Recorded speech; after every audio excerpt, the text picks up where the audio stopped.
গত ২৪ ঘন্টায় ৫,৭১১ নমুনা পরীক্ষায় সর্বোচ্চ করোনা শনাক্ত ৭৮৬, একজনের মৃত্যু।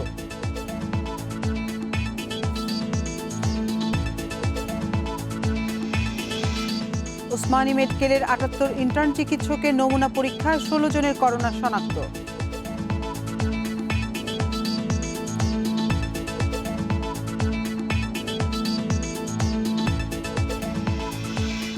করোনা ঝুঁকি নিয়েই দলে দলে ঢাকায় ফিরছে মানুষ, ফেরিঘাটে উপচে পড়া ভিড়।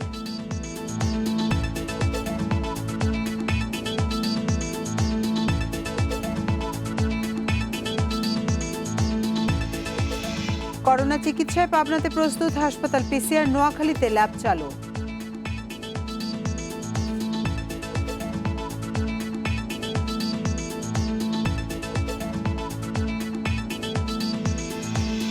এবং হাওড়ের ৯০% ধান কাটা শেষ, জানালেন কৃষিমন্ত্রী, খাদ্য সংকট না হওয়ার আশা।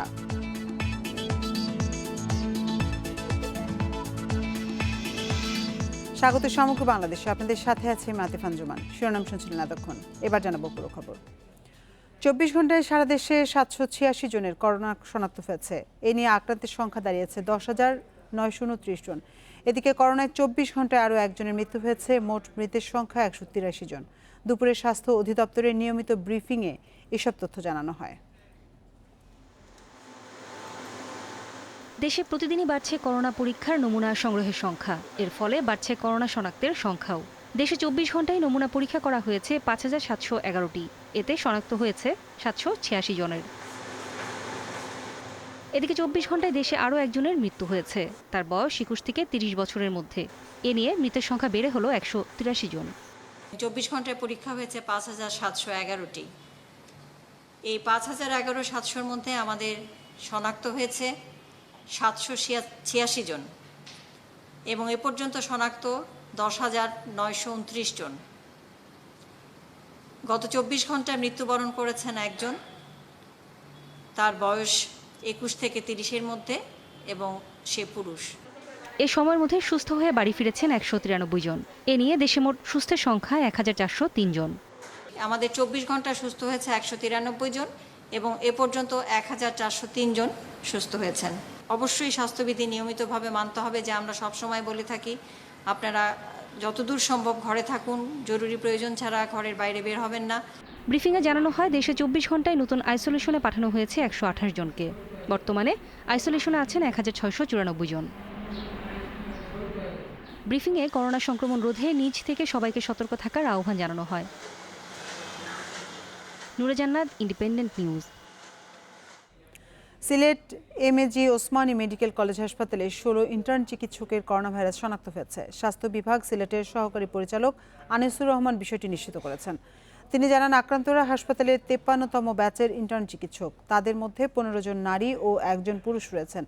গত ২৩ এপ্রিল ওসমানী মেডিকেল কলেজ হাসপাতালের এক ইন্টার্ন চিকিৎসকের শরীরে করোনা শনাক্ত হয়। তিনি হাসপাতালের ইন্টার্ন হোস্টেলে রয়েছেন। ওই চিকিৎসক শনাক্ত হওয়ার পর ৭৮ ইন্টার্ন চিকিৎসককে কোয়ারেন্টিনে থাকতে বলা হয়। এদের সবার নমুনা পরীক্ষা করে ১৬ জনের করোনা শনাক্ত হয়েছে।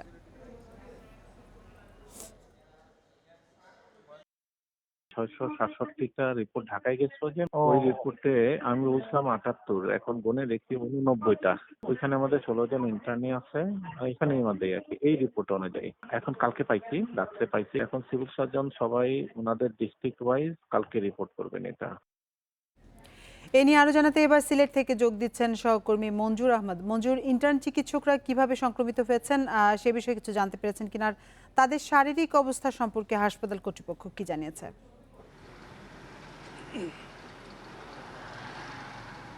মূলত ইন্টার্ন চিকিৎসকরা কিন্তু ওসমানী হাসপাতালে সেবা দিয়ে যাচ্ছেন তারা। সেক্ষেত্রে গত ২৪ এপ্রিল একজন ইন্টার্ন চিকিৎসকের শরীরে ভাইরাস শনাক্ত হয়, করোনা ভাইরাস। তারপর থেকেই কিন্তু তাকে সিলেটের যে ইন্টার্ন চিকিৎসকদের হোস্টেল আছে, সেই হোস্টেলে তিনি আইসোলেটেড ছিলেন। তো এরপরেই কিন্তু তার যে সহকর্মীরা আছেন ৫৩ ব্যাচের আরও ১৬ জন গতকাল তাদের রিপোর্ট এসেছে এবং তাদের পজিটিভ এসেছে, করোনা পজিটিভ।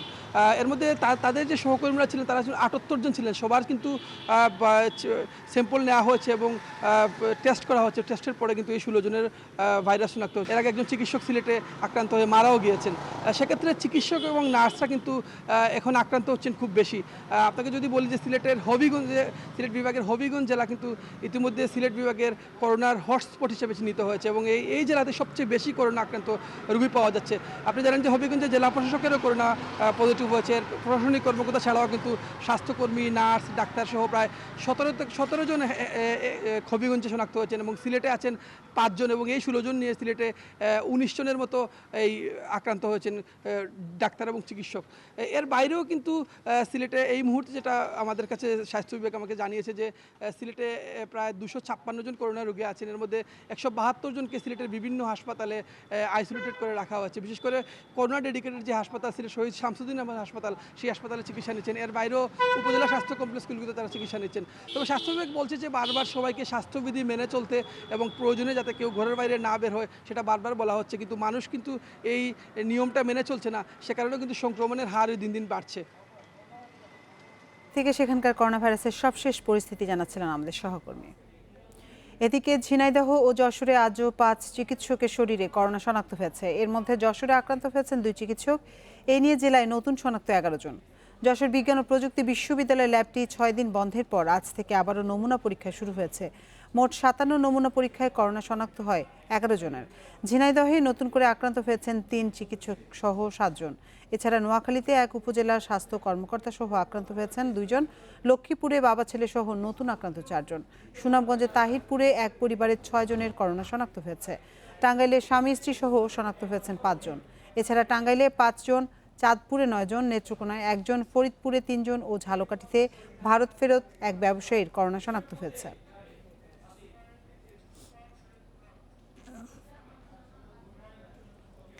শরীয়তপুরের গোসাইরহাট উপজেলা স্বাস্থ্য কমপ্লেক্সের চিকিৎসক, স্বাস্থ্যকর্মী সহ সবাই কোয়ারেন্টিনে থাকায় বিপর্যস্ত উপজেলার চিকিৎসা ব্যবস্থা। এতে সেবা বঞ্চিত রয়েছেন উপজেলার 3 লক্ষাধিক মানুষ।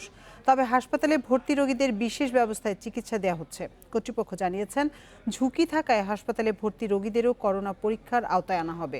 এছাড়া জরুরি রোগীদের পার্শ্ববর্তী উপজেলা বা সদরের হাসপাতালে চিকিৎসা নেওয়ার পরামর্শ দেওয়া হয়েছে। হাসপাতাল কোয়ার্টারের এক আয়ার শরীরে করোনা শনাক্ত হওয়ায় সোমবার মধ্যরাতে হাসপাতালটি লকডাউন করা হয়। এছাড়া চিকিৎসক, নার্স, কর্মকর্তা, কর্মচারী ও তাদের পরিবারের সদস্য সহ 110 জনকে রাখা হয়েছে হোম কোয়ারেন্টিনে।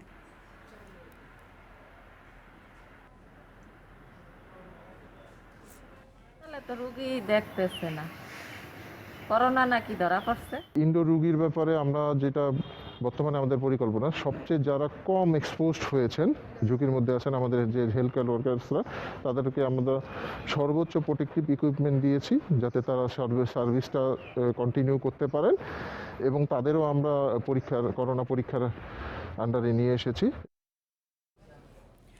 সরকারি নির্দেশ না মেনে আজ থেকে রাজধানীতে খুলেছে বেশিরভাগ দোকানপাট। আগামী 10 মে থেকে সীমিত আকারে শপিং মল, ব্যবসা প্রতিষ্ঠান খোলার কথা বলা হলেও বাস্তবে তা একেবারেই মানা হচ্ছে না। সকাল থেকে রাজধানীর বড় শপিং মল বন্ধ থাকলেও খুলেছে অলি-গলি, পাড়া মহল্লার প্রায় সব দোকানপাট। তবে দোকান মালিক সমিতির পক্ষ থেকে বলা হচ্ছে, যারা খুলেছেন নিজ দায়িত্বেই খুলেছেন। মঙ্গলবার সকাল থেকেই রাজধানীর বিভিন্ন অলিগলিতে জরুরি সেবার বাইরে খোলা রয়েছে পোশাক, জুতা, প্লাস্টিক, রং, ইলেকট্রনিক্স সামগ্রীর দোকান। এছাড়াও মোড়ে মোড়ে খোলা দেখা গেছে চায়ের দোকান। সব দোকানেই রয়েছে ক্রেতার ভিড়। দোকান মালিকরা বলছেন, দীর্ঘদিন বন্ধ থাকায় ব্যাপক লোকসান হয়েছে তাদের। অনেকের সঞ্চয়ও শেষ, তাই জীবিকার তাগিদেই দোকান খুলেছেন তারা।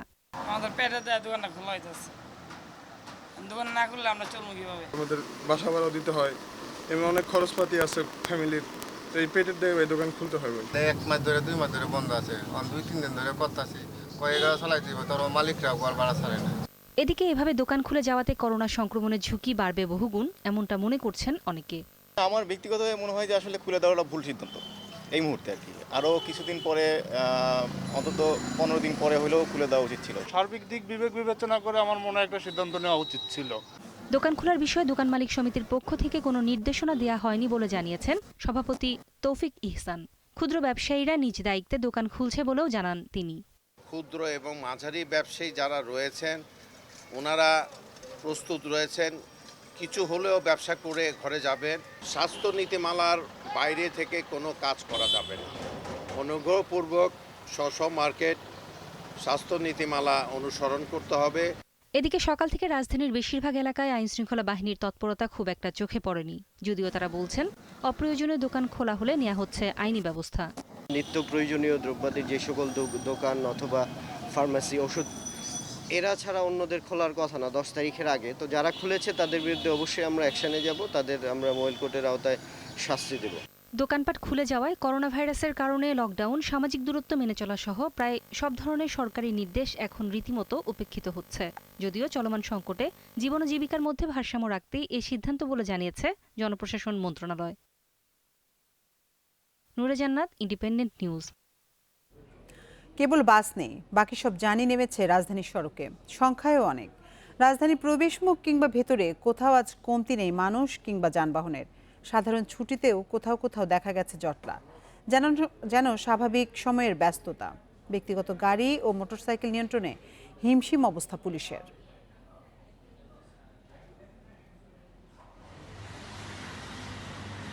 রাজধানীর গাবতলী, উত্তরাঞ্চল, দক্ষিণাঞ্চল ও দক্ষিণ পশ্চিমাঞ্চলের মানুষ ঢাকায় ঢুকছে এই পথ দিয়েই।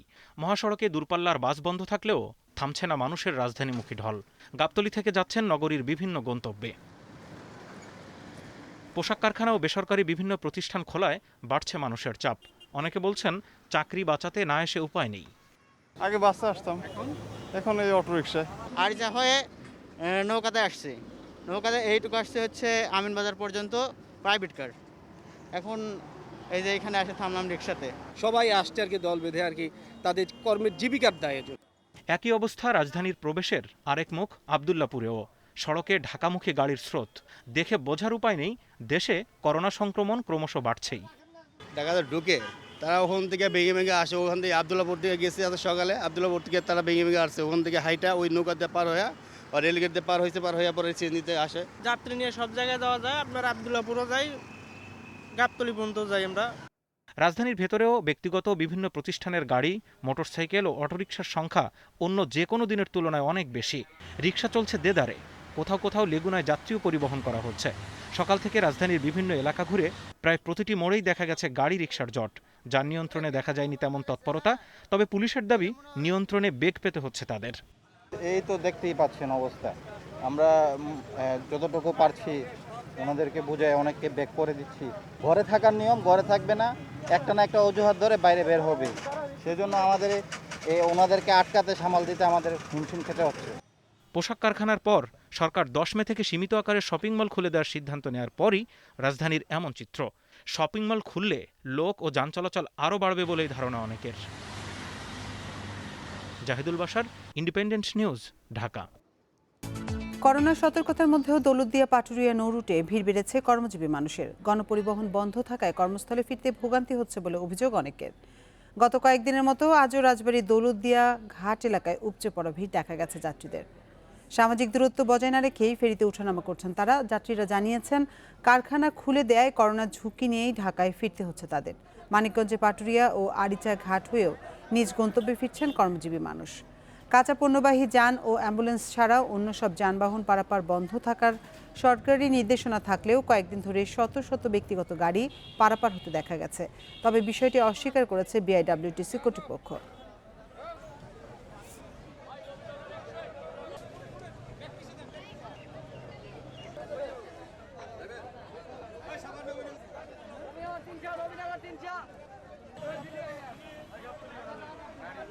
আসার সময় বিড়ম্বনা একটু হয়েছে, এখন কিছু করার নাই, যেহেতু কাজ করি, অফিস থেকে ফোন দিয়েছিল আমার ডিরেক্টর, আমাকে যেতেই হবে আর কি। আইডি কার্ড তো আমি বাসায় রেখেই আইছিলাম, এখন ফোন দিতেছে অফিস থেকে যে না আসলে চাকরি থাকবে না, এই জন্যই আসলে যাওয়া হচ্ছে।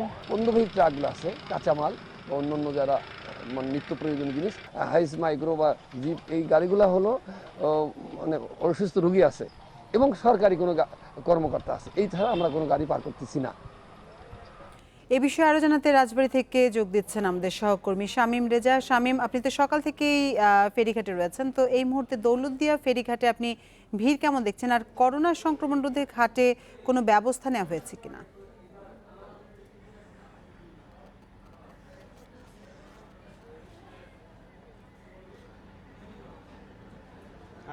সকাল থেকেই কিন্তু দৌলতদিয়া ফেরিঘাটে যাত্রীদের কিন্তু একটা ভিড় রয়েছে। দুপুরের পর থেকে কিন্তু এই ভিড়টা কিছুটা কম, তবে এখনো কিন্তু পারের অপেক্ষায় কিছু যাত্রী রয়েছে। আমি যদি একটু দেখাই, এই মুহূর্তে ফেরিঘাট এলাকাতে যাত্রী ছিল, কিন্তু ফেরিটা অন্য ঘাটে ফেরার কারণে তারা কিন্তু ওই সাইডে ফিরে গিয়েছে এবং গত এক সপ্তাহ ধরেই এই ঘাটে প্রচুর পরিমাণে ভিড় রয়েছে এবং ভিড় থাকার কারণে কিন্তু কোনো প্রকার সামাজিক দূরত্ব না মেনেই তারা ফেরিতে উঠে কিন্তু তাদের গন্তব্যে যাচ্ছে। আর সামাজিক দূরত্ব নিশ্চিতের জন্য কিন্তু সাধারণত যে নির্দেশনাগুলো মানার কথা, সেই নির্দেশনাগুলো কিন্তু যাত্রীরা মানছেন না। বিআইডব্লিউটিসি কর্তৃপক্ষ বলছেন যে এই রুটে 16টি ফেরির মধ্যে 6টি ফেরি দিয়ে যাত্রী সহ অ্যাম্বুলেন্স এবং পণ্যবাহী ট্রাক পারাপার করা হচ্ছে, যেহেতু গত কয়েকদিন ধরেই করোনা সংক্রমণ ঝুঁকি বাড়ছে এবং করোনার কারণে কিন্তু এই দৌলতদিয়া ঘাট এলাকায় 5 জন কর্মকর্তা কিন্তু করোনা আক্রান্ত হয়েছে, যে কারণে তারা তাদের ঊর্ধ্বতন কর্তৃপক্ষকে বিষয়টা জানিয়েছেন। তারা সতর্কতামূলকভাবে কিন্তু হ্যান্ড স্যানিটাইজার, মাস্ক, পিপি এগুলো পরে কিন্তু কাজ করছে। রাজবাড়ী থেকে ফেরিঘাটের সবশেষ তথ্য জানাচ্ছিলেন আমাদের সহকর্মী। এদিকে করোনায় আক্রান্তদের চিকিৎসার জন্য পাবনা কমিউনিটি হাসপাতালকে করোনা ডেডিকেটেড হাসপাতাল হিসেবে প্রস্তুত করা হচ্ছে। বসানো হচ্ছে করোনা পরীক্ষার বিশেষায়িত ল্যাব। রোগীদের চিকিৎসায় আধুনিক সব সুবিধা থাকার কথা জানিয়েছে স্বাস্থ্য বিভাগ। এদিকে নোয়াখালীর আব্দুল মালেক উকিল মেডিকেল কলেজে করোনা ল্যাবের পরীক্ষামূলক কার্যক্রম শুরু হয়েছে। 1 সপ্তাহ ডেমো টেস্টের পর পুরোদমে করোনা পরীক্ষার কথা জানিয়েছে কর্তৃপক্ষ। পাবনায় গত 21 এপ্রিল প্রথম নারায়ণগঞ্জ ফেরত এক ব্যক্তির করোনা শনাক্ত হয়। এরপর থেকে সোমবার পর্যন্ত জেলায় 13 জন করোনা রোগী শনাক্ত হয়েছে। কোভিড-19 রোগীদের চিকিৎসার জন্য শহরের কমিউনিটি হাসপাতালকে প্রস্তুত করা হচ্ছে। এরই মধ্যে হাসপাতালটির 100 শয্যায় স্থাপন করা হয়েছে অক্সিজেন সিলিন্ডার, নেবুলাইজার সহ প্রয়োজনীয় চিকিৎসা উপকরণ। শিগগিরই স্থাপন করা হবে ভেন্টিলেটর সম্পন্ন আইসিইউ। ডেডিকেটেড হসপিটাল এটা আসলে পজিটিভ কেসগুলো তাদের চিকিৎসা দেওয়ার জন্য এটা আমরা প্রস্তুত রেখেছি। এটা 100 শয্যা বিশিষ্ট। যখন কোনো উপসর্গ দেখা দিবে তখন আমরা এই ডেডিকেটেড হাসপাতালে এনে চিকিৎসা দেব। করোনা পরীক্ষার জন্য হাসপাতালে বসানো হচ্ছে বিশেষায়িত পিসিআর ল্যাব। পাবনা ছাড়াও আশপাশের জেলার মানুষ সেবা পাবেন এই হাসপাতালে। পাবনা তো আমাদের একটি ল্যাব হওয়ার জন্য, পিসিআর মেশিন বসানোর সহ একটা ল্যাব হওয়ার জন্য কথা অলরেডি চলছে। যতদূর সম্ভব আমরা তাড়াতাড়ি এখানে একটা টেস্ট ল্যাব আমরা যাতে করতে পারি। এদিকে নোয়াখালীর বেগমগঞ্জে আব্দুল মালেক উকিল মেডিকেল কলেজে পিসিআর ল্যাবের উদ্বোধন করা হয়েছে। 1 সপ্তাহ পর থেকে পুরোপুরি চালু হবে ল্যাবটি। কালকে থেকেই আমাদের পরীক্ষা শুরু হবে, কিন্তু আমরা করোনা সন্দেহভাজন রোগীদের আগামী সপ্তাহ থেকে আমরা পরিপূর্ণ সেবা দিতে পারবো বলে আশাবাদ ব্যক্ত করি। আমরা এখন করব স্বাস্থ্যকর্মীদের, পরবর্তীতে আমরা রোগীদের করা শুরু করব আগামী সপ্তাহ থেকে। এই ল্যাবে সরাসরি কোনো নমুনা নেওয়া হবে না। স্বাস্থ্যকর্মীরা রোগীদের কাছ থেকে নমুনা সংগ্রহ করবে। প্রতিদিন এখানে 92টি নমুনা পরীক্ষা করা যাবে। মেহরিন জাহান, ইন্ডিপেন্ডেন্ট নিউজ ডেস্ক। করোনা শনাক্তে নমুনা পরীক্ষার জন্য রাজশাহীতে প্রস্তুত করা হয়েছে আরেকটি PCR lab. Rajshahi medical college হাসপাতালের বহির্বিভাগে এই ল্যাবটি স্থাপন করা হয়েছে। রাজশাহী মেডিকেল কলেজ কর্তৃপক্ষ জানিয়েছেন এই ল্যাবে একসাথে 94টি নমুনা পরীক্ষা করা যাবে। প্রয়োজনীয় জনবল নিশ্চিতের পাশাপাশি চলছে শেষ মুহূর্তের প্রস্তুতি।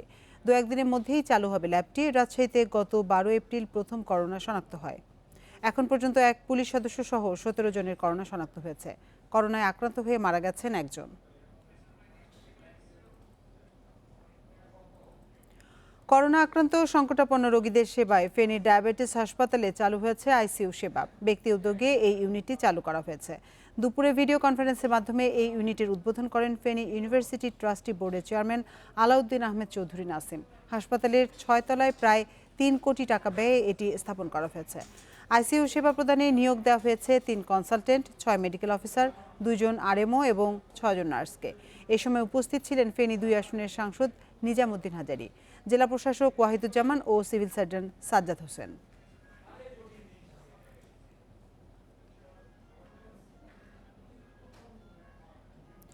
করোনা ভাইরাসে আক্রান্ত গুরুতর রোগীদের চিকিৎসায় অ্যান্টিভাইরাল ওষুধ রেমডেসিভির তৈরি করছে বাংলাদেশ। বেক্সিমকো ফার্মাসিউটিক্যালস সহ দেশের 6টি প্রতিষ্ঠানকে এই ওষুধ তৈরির অনুমতি দিয়েছে ওষুধ প্রশাসন অধিদপ্তর। এ মাসেই বাজারে আসার কথা এই ওষুধের। গুরুতর করোনা রোগীদের চিকিৎসায় এই ওষুধ কার্যকর ভূমিকা রাখবে বলে আশাবাদী ঔষধ প্রশাসন অধিদপ্তর।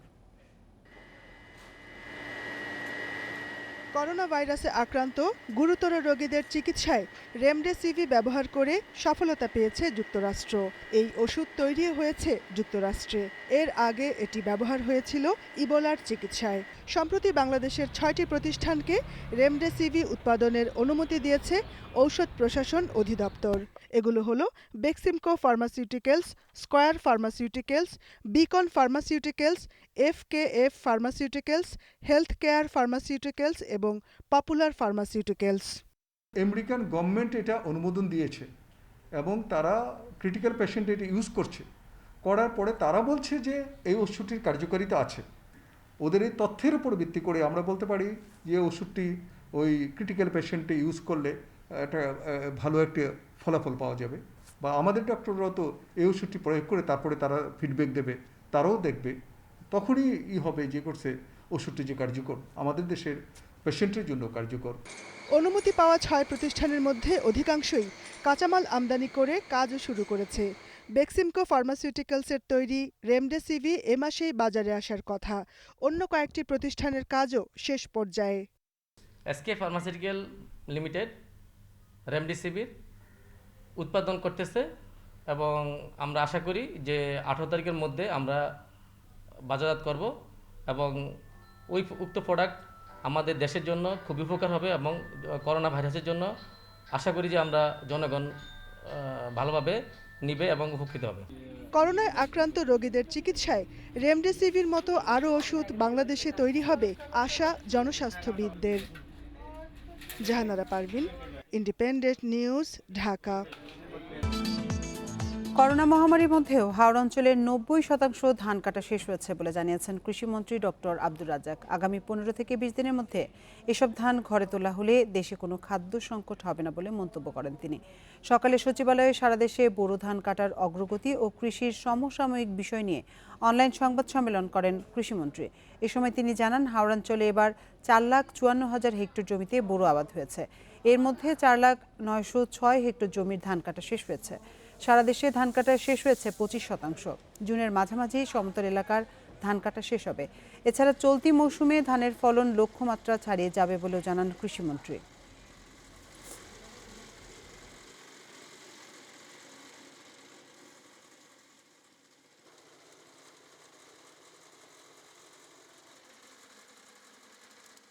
যে হাওরের 90 ভাগ ধান কাটা হয়েছে, কৃষকরা আশাতীতভাবে ফলন পেয়েছে এবং আমি মনে করছি সারা দেশেই এবার বোরো ধানের ফলন আশানুরূপের চেয়েও একটু বেশি হবে। আমরা যে টার্গেট করেছি তা অবশ্যই অতিক্রম করবে।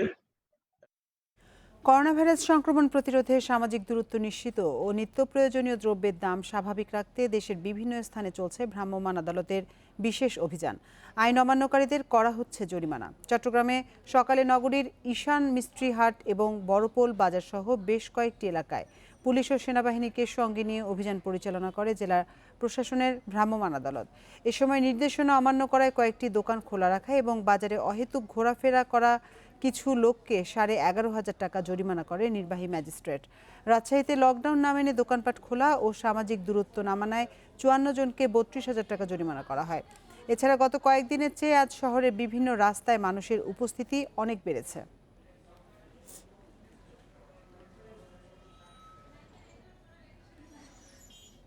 নাটোরে এক চালের ডিলারের বিরুদ্ধে দুর্নীতির অভিযোগ উঠেছে।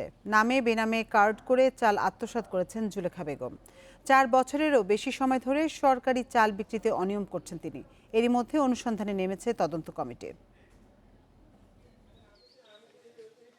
সরকারের খাদ্য বান্ধব কর্মসূচির আওতায় বছরে 5 বার 30 কেজি করে চাল কেনা যায়, কিন্তু বেশিরভাগ মানুষেরই অভিযোগ পেয়েছেন সর্বোচ্চ 2 বার। এরপর কার্ড নিয়েছেন ডিলার জুলেখা বেগম, যিনি হালসা ইউনিয়নের মেম্বার ওহাব আলীর স্ত্রী। 1 বছর আগে আমার কার্ড হয়েছে, হওয়ার পরে আমার কার্ড 2 বার চাউল পাইছি। 2 বার চাউল পাওয়ার পরে আমার কার্ড রেখে দিছে, বলছে যে আপনাকে আর চাউল দেওয়া যাবে না। 10 টাকার চাউলের কার্ড হয়েছিল, 2 বার পাওয়ার পর আর দেয় না। এসব অভিযোগ প্রত্যাখ্যান করেছেন জুলেখা বেগম। রাজনৈতিক প্রতিহিংসায় একটি শ্রেণী ষড়যন্ত্র করছে বলে দাবি তার। বিপক্ষে ষড়যন্ত্রমূলক ওরা ষড়যন্ত্র করেছে আমার ডিলারশিপটা বাতিল করার জন্য। আমার স্বামীর বিপক্ষে নির্বাচন করবে, আমাদের যেটাতে সমস্যা হয় এই জন্য আমাদের কি ইজ্জতের হানি করতেছে। তদন্ততে আমি তো বের হয়ে আসবে যে আমি দোষী কি নির্দোষী। দোষী হলে আমার শাস্তি হবে, আর যদি নির্দোষী হয় তাহলে আমার যে ইজ্জতের হানি হয়েছে তার আমি প্রতিদ্বন্দ্বীদের বিচার চাই। অভিযোগ আমলে নিয়ে তদন্তে নামে প্রশাসন। প্রমাণ পাওয়া গেলে ব্যবস্থা নেয়ার হুঁশিয়ারি জেলা প্রশাসকের। আমাদের কাছে কোনো অনিয়মের অভিযোগ আসে, যে কোনো আইনের কোনো ব্যত্যয়ের কোনো খবর পাই, আমরা সেটি কঠোরভাবে আমরা যে আইনানুগ ব্যবস্থা আছে তার বিরুদ্ধে যে মামলা বা অন্যান্য যে শাস্তিমূলক ব্যবস্থা আছে এই কঠোর শাস্তিমূলক ব্যবস্থা আমরা নেব। 2016 সাল থেকে সরকারি চালের ডিলার মনোনীত হন Zulekha Begum. Independent news desk. সাতক্ষীরায় হাসপাতালে ভর্তি না নেয় ভ্যানের উপর বাচ্চা প্রসবের ঘটনায় দুটি তদন্ত কমিটি করেছে স্বাস্থ্য বিভাগ ও জেলা প্রশাসন। আগামী এক সপ্তাহের মধ্যে এই সংক্রান্ত প্রতিবেদন জমা দেওয়ার নির্দেশ দেওয়া হয়েছে। সিভিল সার্জন হুসাইন সাফায়াত জানিয়েছেন, এই ঘটনায় গাইনি বিশেষজ্ঞ ডাক্তার এহসান আরাকে প্রধান করে 3 সদস্যের তদন্ত কমিটিকে 7 দিনের মধ্যে তদন্ত প্রতিবেদন দিতে বলা হয়েছে। এছাড়া অতিরিক্ত জেলা প্রশাসক মোহাম্মদ বদিউজ্জামানকে প্রধান করে 3 সদস্যের একটি কমিটি করেছে জেলা প্রশাসন। শুক্রবার হাসপাতালে ভর্তি হতে না পেরে ভ্যানেই সন্তান প্রসব করে সদর উপজেলার ছনকা গ্রামের এক গৃহবধূ। অমানবিক এই ঘটনা সামাজিক যোগাযোগ মাধ্যমে ভাইরাল হয়। সুন্দরবনে 30 কেজি হরিণের মাংসসহ 3 হরিণ শিকারীকে গ্রেপ্তার করেছে বন বিভাগ। এ সময় শিকারীদের পেতে রাখা ফাঁদে আটক 22টি হরিণ উদ্ধার করা হয়েছে।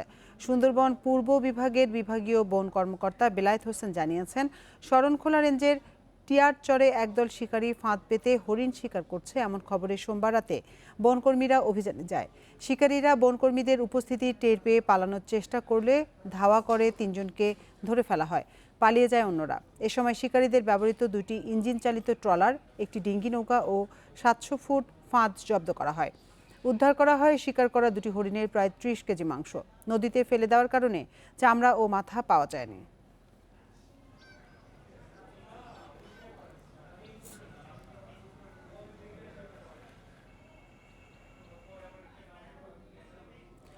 করোনা সংকটে যশোর, ঝিনাইদহ, মাগুরায় কৃষকদের কাছ থেকে সরাসরি সবজি কিনছেন সেনা সদস্যরা। পরে ওই সবজি ত্রাণ হিসেবেও বিতরণ করা হচ্ছে।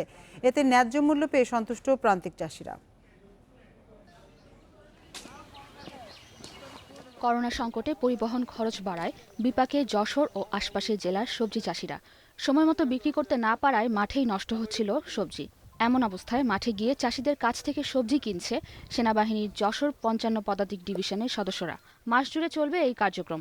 বর্তমান এই করোনা পরিস্থিতিতে দেখা যাচ্ছে যে কৃষক সবচেয়ে বেশি ক্ষতিগ্রস্ত হচ্ছে। যশোর ক্যান্টনমেন্টের প্রায় 40টি ইউনিট তাদের নিত্য প্রয়োজনীয় সবজি যশোর সহ আশেপাশে ঝিনাইদহ, মাগুরা এবং অন্যান্য ডিস্ট্রিক্ট থেকে ক্রয় করছে। এটা আমাদের নিত্য প্রয়োজনীয় ডিমান্ড পূরণ করছে। চাষিরা বলছেন, এমন উদ্যোগে কমেছে পরিবহন খরচ, ন্যায্য মূল্য পাচ্ছেন তারা। সেনাবাহিনী মাঠ থেকে কিছু কিছু সবজি সংগ্রহ করার কারণে আমরা তো যাই হোক একটু লাভবান আর কি। খরচাগুলো বেঁচে যাচ্ছি, ভ্যান ভাড়াটা বেঁচে যাচ্ছে, হাট খরচ বেঁচে যাচ্ছে, এটা আমাদের লাভজনক হচ্ছে আর কি। সেনাবাহিনী একদম কৃষক পর্যায়ে যে মাঠে যে আমাদের সবজি ক্রয় করে নিয়ে আসতেছে।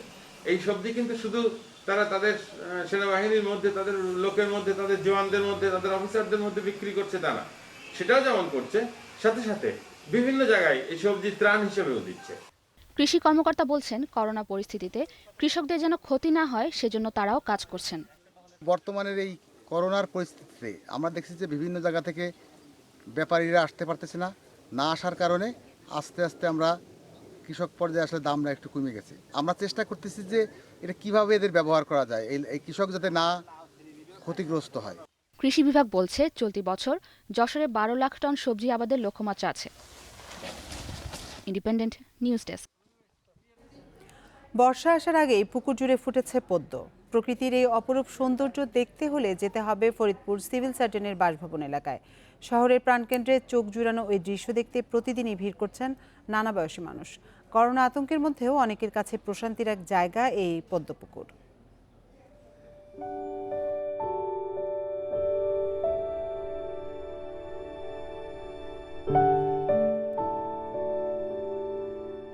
শত পাপড়ির ফুল, শত দল পদ্ম, মেঘ রোদ্দুর আলোয় গোলাপি আভা ছড়ায় চারপাশ। ঋতুরানী বর্ষার আগমনের বার্তা জানাতে খাল বিল হাওর বাওরে দেখা মেলে এ ফুলের। তবে শহরের প্রাণকেন্দ্রে পদ্মের পসরা ব্যতিক্রমী শোভা ছড়িয়েছে শহরবাসীর মাঝে। ফরিদপুর সিভিল সার্জনের বাসভবনের পুকুরটি ফুলপ্রেমীদের কাছে প্রশান্তির এক জায়গা।